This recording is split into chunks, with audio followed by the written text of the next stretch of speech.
how to cancel pending payments on App Store.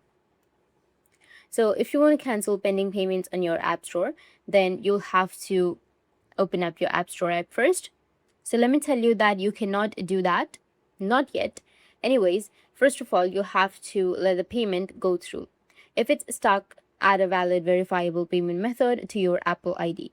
So once the payment completes, you want to go ahead and simply hit back to your home screen and then open any browser. On your browser, you just need to simply go and search for report a problem.apple.com and you'll get this kind of interface. You just need to simply go and select the first one, go ahead and log in, and you can also go with request a refund section.